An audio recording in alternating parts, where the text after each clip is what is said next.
दोस्तों, आज के इस वीडियो में हम कौन के स्मॉल कैप म्यूचुअल फंड और कौन के मिड कैप म्यूचुअल फंड के बीच का डिफरेंस जानने की कोशिश करेंगे। तो सबसे पहले हम ये जान लेते हैं कि स्मॉल कैप म्यूचुअल फंड होते क्या है। तो शेयर मार्केट में 150 के बाद की जो नई और इमर्जिंग कंपनियां होती है, ये इन्वेस्टरों के पैसे को वहां निवेश करता है। अब नई कंपनियां होने के कारण इसका रिस्क काफ़ी हाई है। मार्केट अच्छा रहा तो ये म्यूचुअल फंड अच्छा परफॉर्म करेंगे और मार्केट में अगर डाउनफॉल आया तो ये म्यूचुअल फंड नेगेटिव रिटर्न्स भी लाकर दे सकते हैं।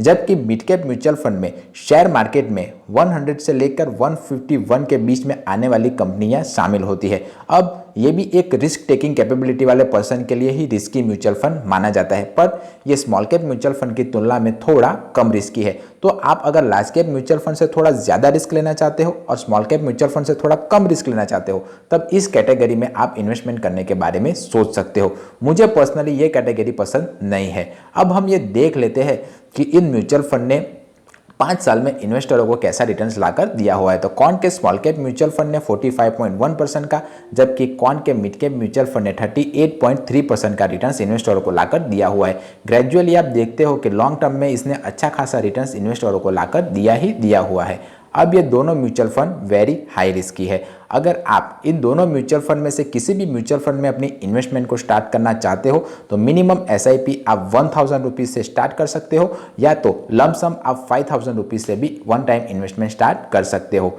इन दोनों म्यूचुअल फंड में अगर एक्सपांस रेशियो की बात करें तो कौन का स्मॉल कैप म्यूचुअल फंड का एक्सपांस रेशियो थोड़ा कम है कंपेरेटिवली कौन के मिड कैप म्यूचुअल फंड की तुलना में। अब जिसे नहीं पता कि एक्सपांस रेशियो किसे कहते हैं, तो जो एसेट मैनेजमेंट कंपनियां होती है वो हमारे पैसे को मैनेज करने के लिए हम ही से कुछ फीस चार्ज करती है और उसी फीस को वो एक्सपांस रेशियो के तौर पर हमें बताती है। तो जितना ज़्यादा एक्सपांस रेशियो होगा उतना ही कम इन्वेस्टरों को प्रॉफिट होगा। तो जब कभी भी आप किसी भी म्यूचुअल फंड को चुने तब एक्सपांस रेशियो के क्राइटेरिया को ज़रूर ध्यान रखें।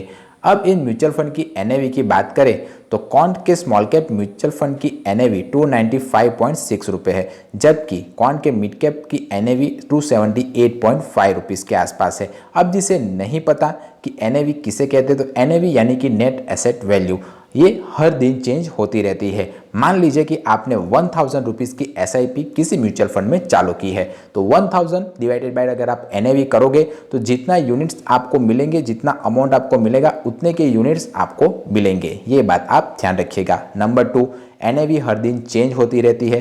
तो मार्केट जब डाउन होगा और तब आपने अगर एसआईपी की तो आपको ज़्यादा यूनिट मिलेंगे, पर अगर मार्केट में अप ट्रेंड होगा और तब आपने एसआईपी की तो आपको थोड़े कम यूनिट्स मिलेंगे। तो इसीलिए मैं कहता हूं कि म्यूचुअल फंड में आप इन्वेस्टमेंट करें तब लॉन्ग टर्म के लिए कीजिए, तभी आपको अच्छा खासा कंपाउंडिंग इंटरेस्ट का इफेक्ट देखने को मिलेगा। ये दोनों म्यूचुअल फंड 7 जनवरी 2013 से स्टार्ट हुए हैं। फंड साइज की बात करें तो कौन के स्मॉल कैप म्यूचुअल फंड का फंड साइज 21,243 करोड़ रुपीस के आसपास है, थोड़ा ज़्यादा है कौन के मिड कैप म्यूचुअल फंड की तुलना में। जबकि कौन के मिड कैप म्यूचुअल फंड में का जो फंड साइज है वो अराउंड 7,953 करोड़ रुपीस के आसपास है। अब एग्जिट लोड की बात हम कर लेते हैं। तो अगर आपने 1 साल के भीतर ही अपने निवेश के पैसे को निकाल लिया तो आपको 1% का एग्जिट लोड चार्ज देना पड़ेगा कौन के स्मॉल कैप म्यूचुअल फंड में। जबकि 3 महीने के भीतर अगर आपने अपने निवेश किए पैसे को अगर निकाल लिया तो आपको 0.50% का एग्जिट लोड चार्ज देना पड़ेगा कौन के मिड कैप म्यूचुअल फंड में। ये बात आप ध्यान रखिएगा। अब हम रिटर्न वाइज देखते हैं कि किस म्यूचुअल फंड ने कैसा परफॉर्म किया हुआ है। तो 1 साल में कौन के स्मॉल कैप म्यूचुअल फंड ने 70.4% का, जबकि कौन के मिड कैप म्यूचुअल फंड ने 74.8% का रिटर्न लाकर दिया हुआ है। 3 साल में 33.5% का रिटर्न कौन के स्मॉल कैप म्यूचुअल फंड ने, जबकि कौन के मिड कैप म्यूचुअल फंड ने 35.2% का रिटर्न लाकर दिया हुआ है। 5 साल में कौन के स्मॉल कैप म्यूचुअल फंड ने 45.1% का, जबकि कौन के मिड कैप म्यूचुअल फंड ने 38.3% का रिटर्न इन्वेस्टरों को लाकर दिया हुआ है। तो रिटर्न के मामले में अगर आप देखें तो कौन का मिड कैप म्यूचुअल फंड 1 साल और 3 साल में अच्छा परफॉर्म कर रहा है, जबकि लॉन्ग टर्म में कौन के स्मॉल कैप म्यूचुअल फंड ने अच्छा परफॉर्म किया हुआ है। अब हम प्रॉन्स की बात करें तो इसमें लिखा ही हुआ है कि 1, 3, 5 और 10 साल में इसने अपने कैटेगरी एवरेज के बेंचमार्क को बीट किया हुआ है। और जो म्यूचुअल फंड अपने कैटेगरी एवरेज के बेंचमार्क को बीट करता है वो मेरे हिसाब से एक अच्छा म्यूचुअल फंड माना जाता है। दोनों म्यूचुअल फंड ने अपने कैटेगरी एवरेज के बेंचमार्क को बीट किया हुआ है। दोनों के एक्सपेंस रेशियो भी लोअर है अपने कैटेगरी एवरेज की तुलना में। अब जो टॉप कंपनियां होती है उसमें जो इन्होंने निवेश किया हुआ है हम जान लेते हैं। तो कौन के स्मॉल कैप म्यूचुअल फंड ने Reliance industry, Jio financial service, IRB infrastructure development, HDFC bank, Bikaji food international, Agassiz logistic, housing and urban development corporation, RBL bank, national aluminium company और अरविंदो लिमिटेड में इन्वेस्टरों के पैसे को निवेश किया हुआ है। जबकि कौन के मिड कैप म्यूचुअल फंड ने Reliance Industry, Aurobindo pharma, Container Corporation of India Limited, Samvardhana Motherson International Limited, HDFC bank limited, Linde India, Steel Authority of India, Adani power, NMDC और पूनावाला फाइन कॉरपोरेशन लिमिटेड में इन्वेस्टरों के पैसे को निवेश किया हुआ है। अब फंड मैनेजर की बात करें तो मिस्टर संजीव शर्मा कौन के स्मॉल कैप म्यूचुअल फंड को मैनेज करते हैं और मिस्टर संजीव शर्मा ही कौन के मिड कैप म्यूचुअल फंड को मैनेज करते हैं। और ये एक एक्सपीरियंस पर्सन है, इसीलिए दोनों म्यूचुअल फंड को मैनेज करते हैं। अब इस फंड हाउस की बात करें तो ये फंड हाउसेस 15 अप्रैल 1996 को चालू हुआ था और ये अराउंड 295 करोड़ रुपीस मैनेज करता है।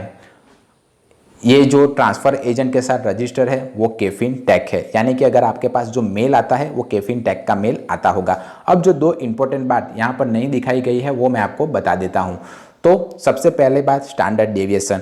इस म्यूचुअल फंड पर आप कभी भी म्यूचुअल फंड में इन्वेस्टमेंट करें तब स्टैंडर्ड डेविएशन वाले म्यूचुअल फंड को चुनने की कोशिश, कम स्टैंडर्ड डेविएशन वाले म्यूचुअल फंड को चुनने की कोशिश कीजिए, क्योंकि जितना कम स्टैंडर्ड डेविएशन होगा उतना ही अच्छा, वेल परफॉर्मिंग और कम वॉलेटाइल म्यूचुअल फंड माना जाएगा। और दूसरा, इन म्यूचुअल फंड पर लगने वाला टैक्स। तो अगर आपने 1 साल के भीतर ही अपने निवेश किए पैसे को निकाल लिया तो आपको short term capital gain tax 15% का पूरी अमाउंट पर देना पड़ेगा।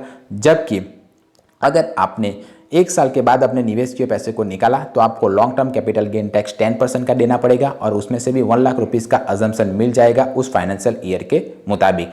तो आपको ये वीडियो कैसा लगा, इन्फॉर्मेटिव लगा या नहीं, मुझे कमेंट करके बताइए। अगर इन्फॉर्मेटिव लगा हो तभी इस वीडियो को लाइक कीजिए। कोई क्वेश्चन या क्वेरी हो तो आप मुझे कमेंट करके पूछ सकते हो।